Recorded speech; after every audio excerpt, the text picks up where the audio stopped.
Ana teringat sebuah riwayat yang dikeluarkan Imam Ahmad dalam sunannya, Al-Hakim dalam mustadraknya, bahwasanya Umar radhiyallahu, lihat bagaimana para sahabat tuh hatta dalam masalah dunia nggak mau menyelisihi Rasulullah SAW. Lalu bagaimana dalam masalah agama?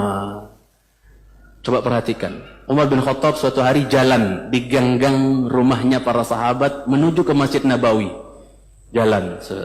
Umar bin Khattab dengan tampangnya, antum tahulah, wong dehemannya saja dalam hadis Muslim bikin tukang cukur kencing berdiri, ya kan? Beliau mau cukur, bukan beliau mau bekam di kepala, maka beliau cukur dulu. Tapi pas dicukur nggak sengaja, dehem, itu tukang cukurnya langsung kencing berdiri. Saking itu dehemannya Umar, saking menggelegar suaranya, mungkin kayak gemuruh atau apa gitu kan. Maka apa, yang sebenarnya upahnya bukan 40 dirham, maka untuk uang kaget dikasih 40 dirham oleh Umar radhiyallahu ta'ala anhu. Umar jalan menuju masjid. Tiba-tiba di pertengahan jalan ada talang, untuk biasanya untuk jatuh hujan ya, talang. Itu apa? Dari rumahnya seorang sahabat ada talang, moncong ke jalan. Maka beliau katakan, wallahi la uhawilanna, demi Allah ini saya akan lencengkan ini talang, ini kok menghadap jalan nanti ngenain orang gitu kan. Ya, kok agak ngelenceng ke jalan nanti ngenain orang ini. Siapa punya? Naik dia, nggak pakai ngomong, langsung dia naik. Seret. Dia apa? Dipalingkan itu talang itu, jangan sekalian. Dipalingkan arahnya. Ini Al-Hakim meneriwayatkan Imam Ahmad dalam Musnad. Dilencengkan, turun, datang ke masjid.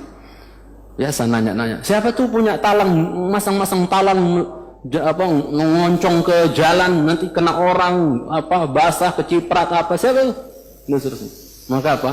Para sahabat mengatakan, itu yang masang Rasulullah lo Umar, katanya. Itu talang yang masang siapa? Rasulullah SAW. Nggak pakai ngomong, langsung kemana? Naik lagi ke atas.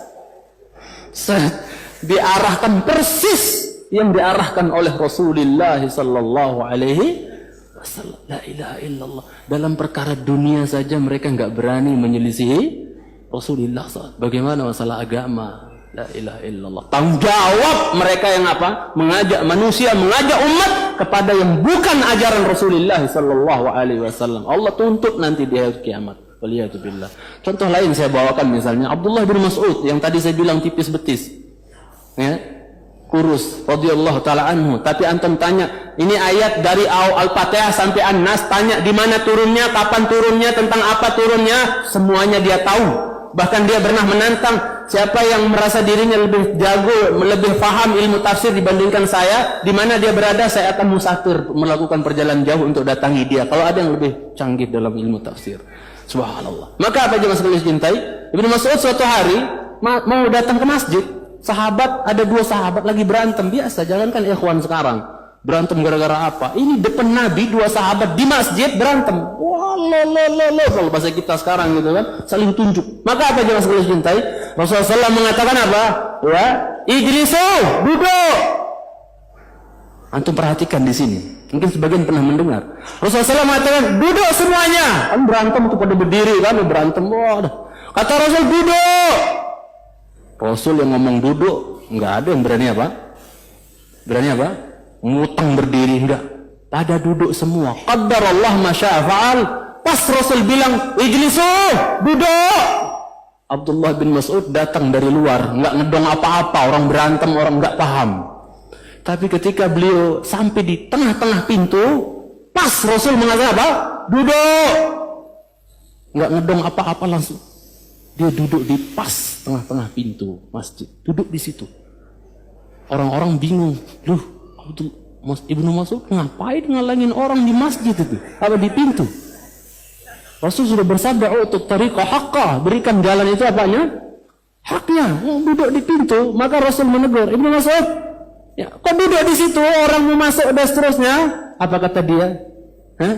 Ya Rasulullah, apa kata Ibnu Mas'ud radhiyallahu taala anhu, khasyitu an ukhalifaka fa ahlak. Aku khawatir akan celaka, akan binasa ya Rasulullah gara-gara menyelisihimu, kata siapa? Kata Abdullah bin Mas'ud. Wong tadi ketika aku masuk engkau mengatakan duduk, ya aku duduk katanya. Padahal dia enggak ngedong apa-apa. Lihat bagaimana para sahabat radhiyallahu taala anhu ajmain.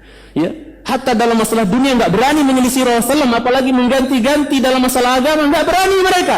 Makanya jangan sekali cintai karena Allah Subhanahu Wa Taala dalam hadis Bukhari, dalam hadis Haud, dalam hadis apa? Dalam hadis berkenaan tentang telaga Nabi nanti di mahsyar, ya. Kan Haud itu kan telaga Nabi di padang mahsyar. Kalau Kausar di dalam surga. Yang airnya dalam hadis Muslim, yang airnya telaga Nabi itu airnya terpancar dari 2 talang dari dalam surga. Paham nggak? Bisa ngayal nggak antum? Bisa ngayal kan? Ini telaganya Nabi yang terbentang luas di padang mahsyar, yang pusarnya adalah mimbarnya Rasulullah Sallallahu Alaihi Wasallam. Telaga beliau adalah mimbarnya, pusarnya di situ. Maka apa? Airnya itu mengalir dari 2 talang dari dalam surga. Yang kata Rasulullah, yang satunya dari zahab, yang satunya dari warik. Maksudnya talang yang satu dari emas, yang satunya dari perak.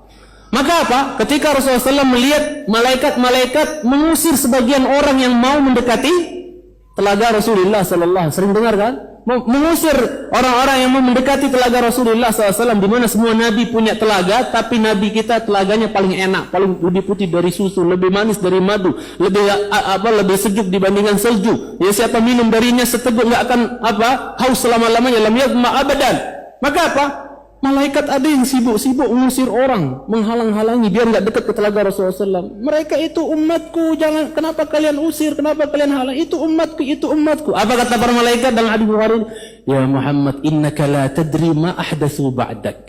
Awas, yang berani ganti-ganti. Muhammad, kamu kan nggak paham, nggak ngerti apa yang mereka perbuat, mereka ada-adakan, ya, sok kreatif gitu loh, ya, membuat amalan-amalan yang nggak ada contoh dan tuntunannya dari Rasulullah. Kamu kan nggak tahu Muhammad setelah kau meninggal mereka berbuat apa, nggak tahu kan kamu.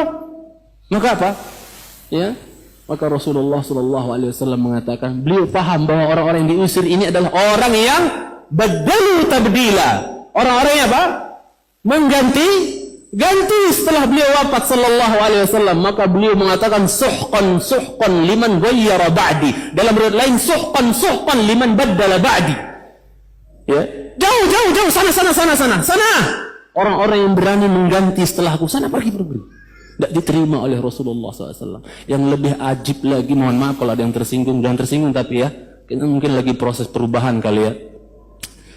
Anda cuma berpikir, ketika ada orang bangkit dari mahsyar, haus, ngumpul di mahsyar, butuh minum. Ya kan, orang bangkit dari mahsyar, di kuburnya kan wirdan utasya, dalam keadaan haus, dahaga, butuh minum tidak? Iya. Tapi datang dalam keadaan apa? Bersih gitu, nggak bawa lambang kejantanan seorang laki-laki gitu. Dia nggak bawa. Masa dia meminta air sama Rasulullah begini? Masa begini? Ditutup.